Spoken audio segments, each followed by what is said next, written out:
जय हिंद मेरे प्यारे देशवासियों। आज मैं एक ऐसे शख्स का परिचय आपके साथ करा रहा हूं जो बिहार के पूर्व नक्सली कमांडर्स रह चुके हैं और 13 साल के बाद जेल से वापस आए हुए हैं। इनके ऊपर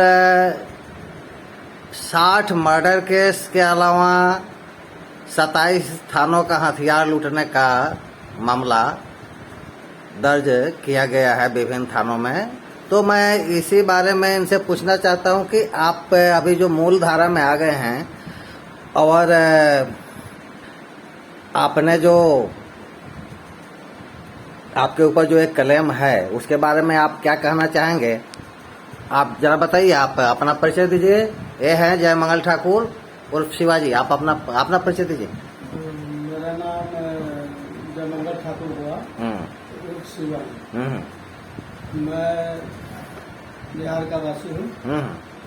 मेरा घर चंपापुर थाना पताही जी जी पूर्वी चंपारण का रहने वाला।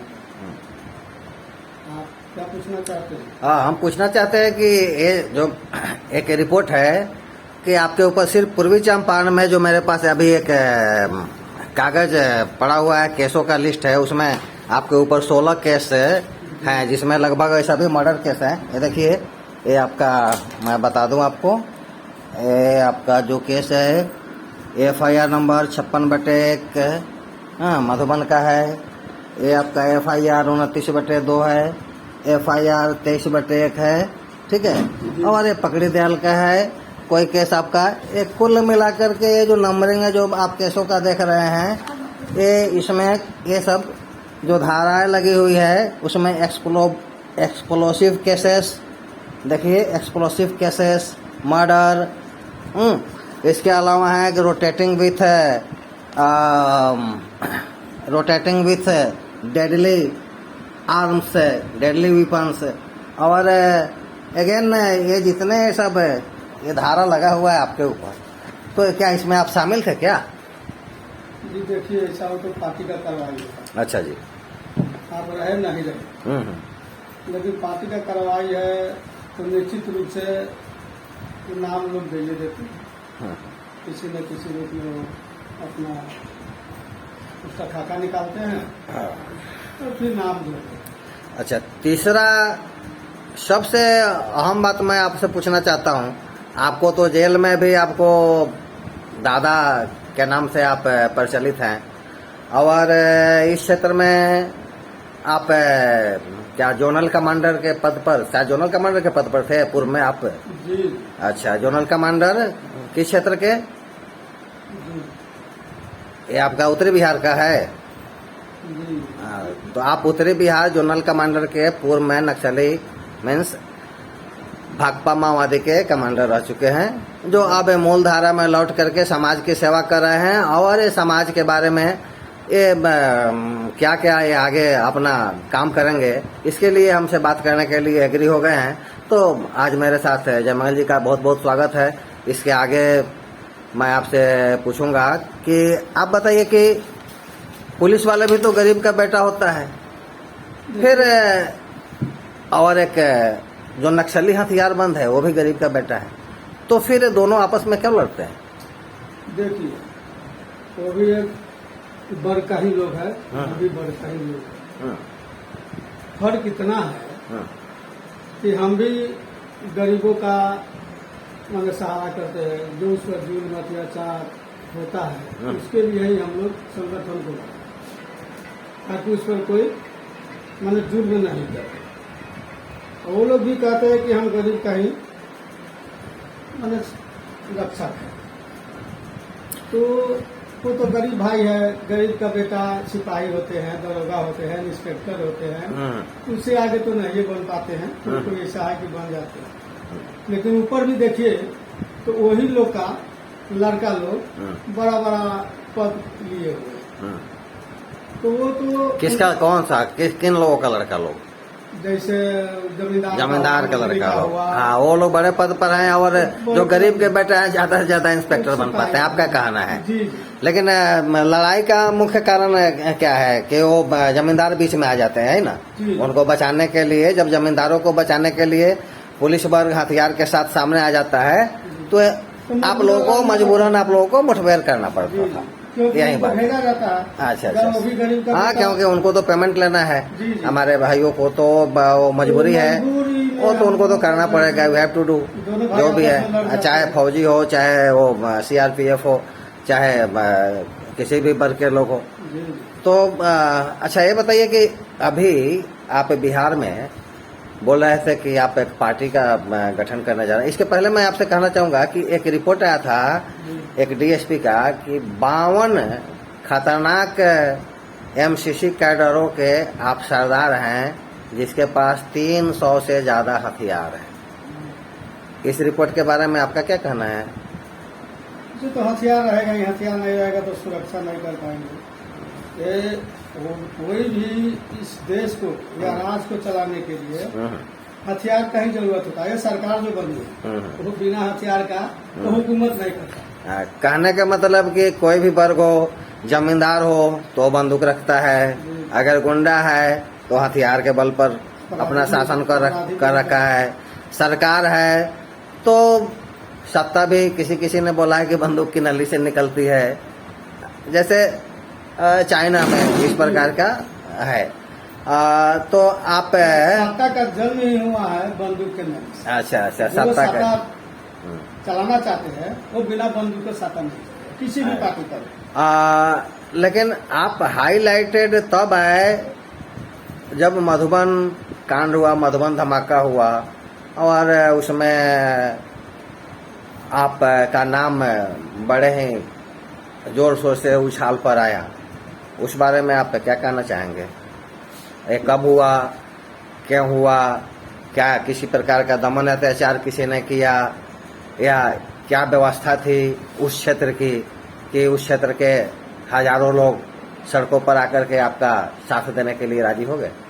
देखिए, हर क्षेत्र में देखिए, किसी भी मुल्क में देखिए, किसी भी क्षेत्र में देखिए तो शोषण होता ही है, और खास करके ज्यादा गरीबों के ऊपर शोषण करता है। कुछ मैं तो ऐसा नहीं कहूँगा कि फलाने जाती है चिल्लाने जाती है, वर्ग कुछ ऐसा लोग होते हैं, प्रतिक्रियावादी ऐसा लोग होते हैं जो जुल्म ढाते रहते हैं। तो उस जुल्म को खत्म करने के लिए मैंने एक टेलर देखा है। अच्छा अच्छा, आप टेलर देखा है? टेलर देखा है। अच्छा, कि ऐसा करोगे तो हम भी बाज नहीं आएंगे, इसलिए शोषण जुल्म करना बंद करो। ऐसा सुनने में आया कि आप लोगों ने नेपाल की आज़ादी में नेपाली माओवादियों का भी साथ दिया, और वो जो क्या नाम है वहाँ का प्राइम मिनिस्टर, पहला प्राइम मिनिस्टर बने थे प्रचंड जी, वो आप लोगों के साथ कभी मिले, रहे कि नहीं रहे? नहीं, ऐसा कोई बात नहीं। हाँ, ये लोग तो जोड़ते हैं कि चीन से मिला हुआ है तो फलाने जगह का है, तो नेपाल से जो बहुत तरह का ये लोग हथकंडा अपनाते हैं, लेकिन ऐसी कोई बात। चलिए, और जो हथियार की बात थी, इसमें कितने जगह है कि भाई आप एक्सप्लोसिव रखते हैं, माइंस है, वो उसके अलावा है क्या डेडली वेपन्स है, क्या नाम आ रहा है। तो ये जो अत्याधुनिक हथियार जो है, ये सब कहाँ से आपूर्ति, ये कहाँ से आते थे? इसका कोई स्रोत बताइए। आप भी सुने होइएगा कि मुठभेड़ होती है, और मुठभेड़ में जो मेरे साथी भाई लड़ते हैं पूंजीपतियों को तरफ से, तो मुठभेड़ में ऐसा होता है, कभी वो ले लेते हैं तो कभी उनका हथियार हम लोग ले लेते हैं, इसी तरह से हथियार आती है। चलिए, अब नहीं लेना है ना जी, अब तो मूलधारा में आ गए।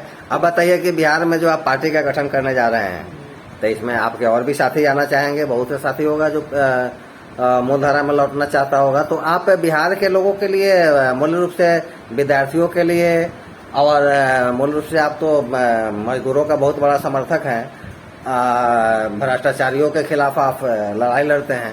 सुने कि आपने मधुबन में जितने भ्रष्टाचारी थे ब्लॉक में सबको बांध दिया था, और सब चिल्ला रहे थे कि भाई मेरे को बचाओ।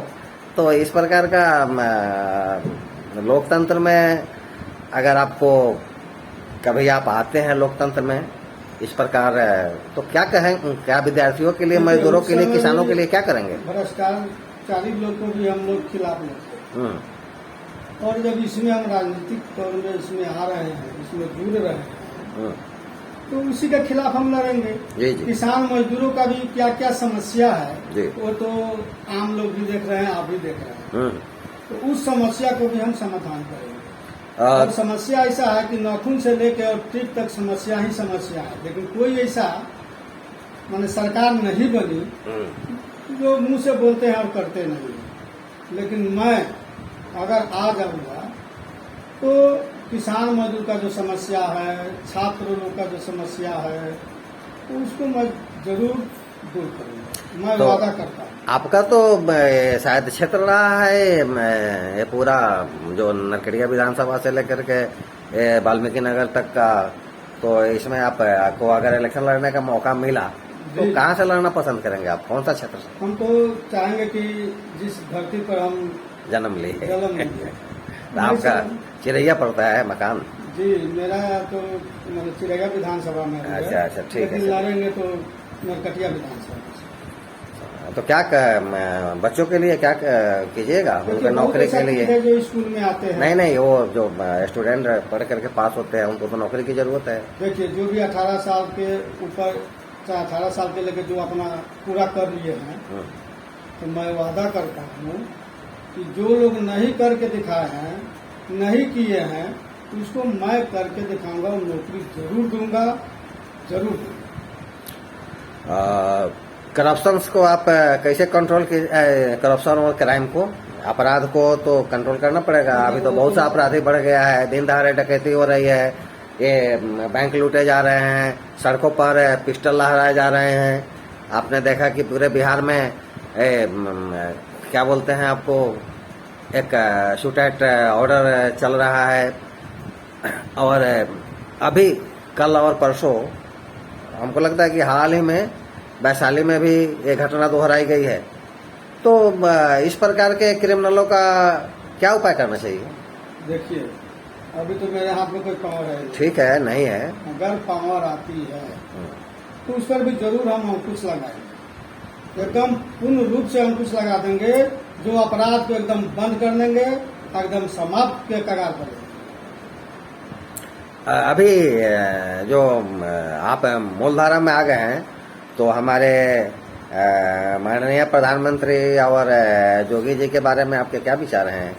वो कैसे देश के प्रति उनका कैसा वो लोगों के प्रति कैसा गवर्नेंस है? अपना वहाँ का जो सिस्टम है, वहाँ का जो माने वहाँ के वासियों का जो समस्या है, उसको लेके वो अपना जहाँ है वो ठीक ही कर रहे हैं। ऐसा कोई बात नहीं है कि मैंने उनको मतलब आप तो मोदी जी और योगी जी के बारे में हमेशा बोलते रहते हैं कि उन्होंने गरीबों को टॉयलेट दिया, उन्होंने गरीबों के लिए 13 करोड़ के लिए सिलेंडर से दे दिए, 40 करोड़ लोगों को 5 लाख रुपया क्या बोलते हैं वो ट्रीटमेंट के लिए वो दिए। तो आप कहते हैं कि हमारा काम तो इन लोगों ने ही कर दिया, तो आपके लिए तो और अच्छा हो गया। जी जी, क्या और करेंगे, और जो भी बाकी होगा हम लोग उनको रिक्वेस्ट करेंगे कि और जो है जो काम करना है अच्छा उसको आप लोग कीजिए। मैं इसका साथ हूँ। अगर बाय द वे पार्टी निर्माण का गठन नहीं हो पाता है और भाजपा आपको टिकट देना चाहती है, तो क्या आप इलेक्शन लड़िएगा? मैं स्वागत करूँगा। स्वागत है ना, चलिए ठीक है। अब ये वीडियो चूंकि लंबा हो रहा है, 14 मिनट का हो गया है, तो मैं इसको यहीं पर क्लोज कर रहा हूँ। नेक्स्ट वीडियो बनाएंगे फिर इनका जेल जीवन के बारे में। जब जेल में रहते हैं तो कैदी how they are happy and they are enjoying in the jail, they are getting every things, every facility and they are always shouting कि दादा आ गए, दादा आ गए। तो आप मैं बोल रहा था कि जब जेल में जाते हैं तो क्या बात है कि कैदी से बहुत खुश हो जाता है कि दादा आ गए, दादा आ गए। देखिए, जेल का व्यवस्था जो मैंने नहीं रहने के बाद जेल में जो व्यवस्था है, जो सरकार दी है, तो उसको दे नहीं पाते हैं। और जब हम जाते हैं तो वहाँ बातचीत करके हो या भूख हड़ताल करके उसको वापस करके और कैदियों के बीच में अच्छा भोजन, अच्छा रहन सहन, साफ सफाई का काम देखिए करते हैं। एक जेल मैनुअल में बदलाव के लिए एक मुल्ला समिति की रिपोर्ट आई। उसमें 40 पॉइंट्स हैं जिसमें जो कैदी हैं उनकी स्थिति में बहुत हद तक सुधार हो जाएगा। जैसे उनको मॉस्किटो नेट इशू करना, उनके लोग जो मिलने जाते हैं उनके लिए बेंच की व्यवस्था करना, मिलने वाले के लिए अलग रूम की व्यवस्था करना। तो इस प्रकार का जो चंडीगढ़ में एक जेल है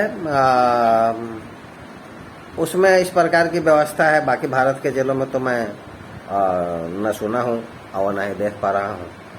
तो इस प्रकार की व्यवस्था कैदियों के सुधार के लिए होना चाहिए। कैदियों के मुलाकाती के लिए तो हर जेल में ऐसा मैनुअल है कि उधर कैदी बैठे और इधर जो है से मुलाकाती बैठे और आमने सामने बैठ के बातचीत हो। ठीक है। दूसरा चीज है कि जेल में जो अभी प्रकोप जो मच्छर का है हर जेलों में, चाहे गांव कस्बा हर जगह है।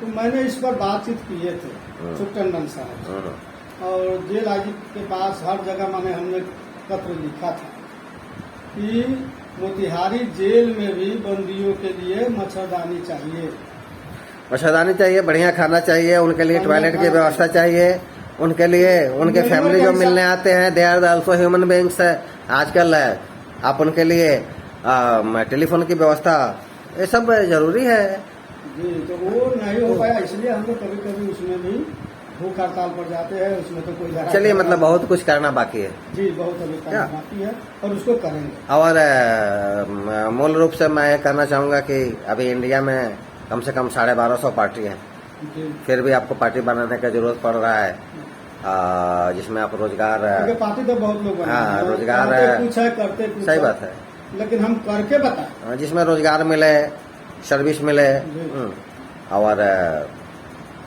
हमारा कोई किसी बिहार शोषण नहीं खुशहाल रहे। इसको हम व्यवस्था को ठीक करें। ठीक है, ओके, ठीक है, इतना ही कह आप जय हिंद जय भारत के साथ है। हाँ।